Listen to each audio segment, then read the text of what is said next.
Assalamualaikum warahmatullahi wabarakatuh. Nama saya Taufikur Rahman, NIM E 2019-3144 dari AKS 3. Sini saya akan mereview 5 makalah dari teman-teman saya. Yang pertama kebijakan moneter dalam ekonomi Islam. Yang mana pengertiannya yaitu suatu kebijakan pemerintah untuk memperbaiki keadaan perekonomian melalui pengaturan jumlah uang yang beredar. Yang kedua, tujuan kebijakan moneter ini untuk mencapai dan memelihara kestabilan nilai rupiah, yang mana tercantum dalam UU Nomor 3 Tahun 2004 Pasal 7 tentang Bank Indonesia. Dalam pelaksanaannya, Bank Indonesia memiliki kewenangan untuk melakukan kebijakan moneter melalui penetapan sasaran-sasaran moneter seperti uang beredar atau suku bunga, dengan tujuan utama menjaga sasaran laju inflasi yang ditetapkan oleh pemerintah. Yang ketiga, pandangan Islam terhadap uang. Islam melarang menumpukan atau penimbunan harta, memonopoli kekayaan, al-kanzu, sebagaimana telah disebutkan dalam Quran Surat At-Taubah ayat 34-35. Yang keempat ini instrumen-instrumen kebijakan moneter dalam konvensional syariah.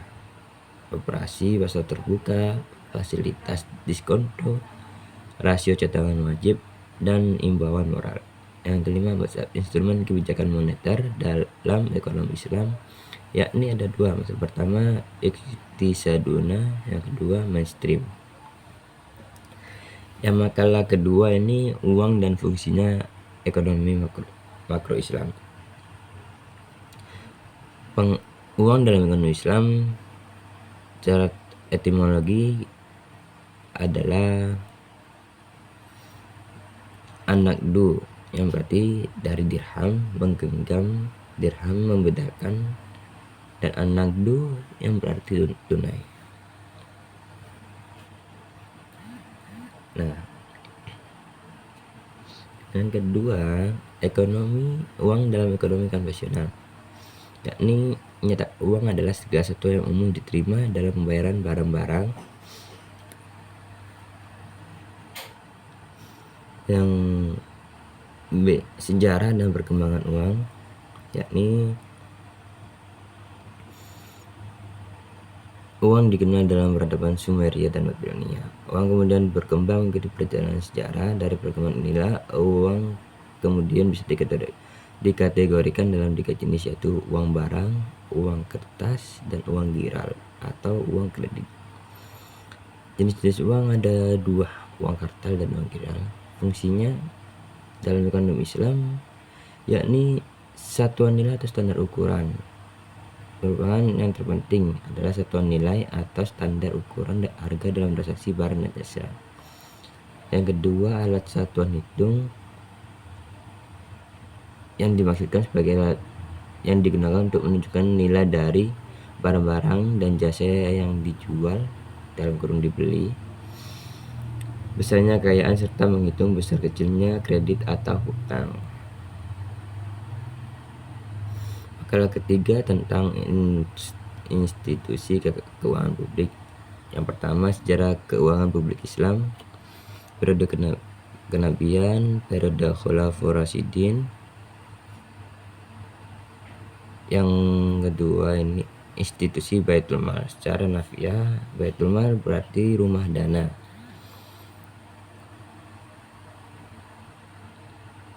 Baitul Mal ini sudah ada sejak pada zaman Rasulullah. Berkembang besar pada abad pertengahan, Baitul Mal berfungsi sebagai bank bulan dan mentasyarufkan untuk kepentingan sosial. Yang ketiga, Baitul Mal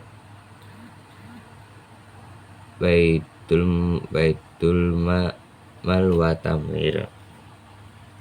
Pengertiannya yaitu lembaga swadaya masyarakat dalam didirikan dan dikembangkan oleh masyarakat. Terutama sekali pada awal pendiriannya biasanya dilakukan dengan sumber daya termasuk dana atau modal. BMT sebagai Badan Hukum Operasi Syariah, potensi BMT, lembaga pemberdayaan keuangan. Makalah yang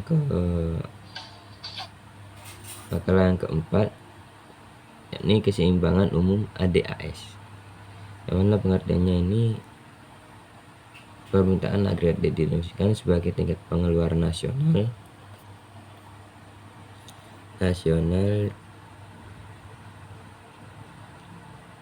yang akan dilakukan dalam perekonomian pada berbagai tingkat harga yang meliputi pembelanjaan konsumen, produsen, pemerintah dalam suatu tahun tertentu.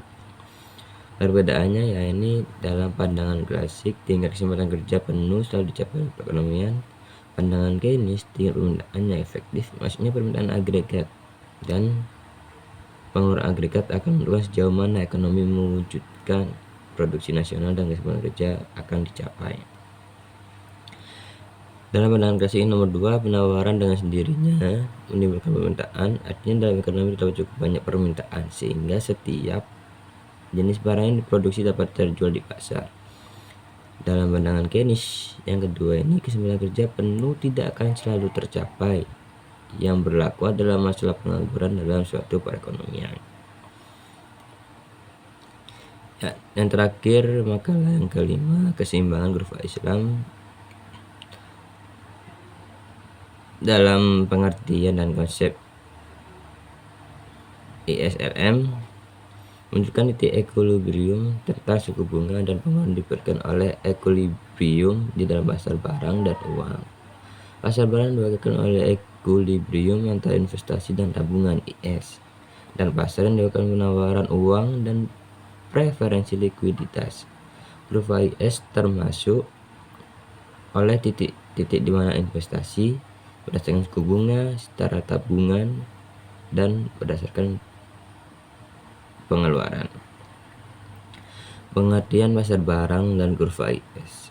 Pasar barang, pasar di mana semua barang dan jasa yang diproduksi oleh suatu negara dan dalam jangka waktu tertentu. Permintaan dalam pasar barang merupakan agregasi dari semua permintaan yang akan barang dan jasa di dalam negeri. 4. Pasar modal dan kurva LM. Hubungannya antara tingkat bunga dan tingkat pendapatannya muncul di pasar uang dinyatakan dengan kurva LM. Teori preferensi likuiditas menyatakan bahwa tingkat bunga menyesuaikan untuk menyeimbangkan penawaran dan permintaan aset perekonomian yang paling likuid yaitu uang. Dan yang terakhir, asumsi-asumsi pokok. Asumsi-asumsi yang didasari oleh model ILSM merupakan kombinasi asumsi-asumsi model klasik dan Keynes. Asumsi klasik yang digunakan adalah pasar akan senantiasa berada dalam keseimbangan, sedangkan asumsi Keynes yang digunakan adalah uang sebagai alat transaksi dan spekulasi. Sekian dari saya, selebihnya mohon maaf. Wassalamualaikum warahmatullahi wabarakatuh.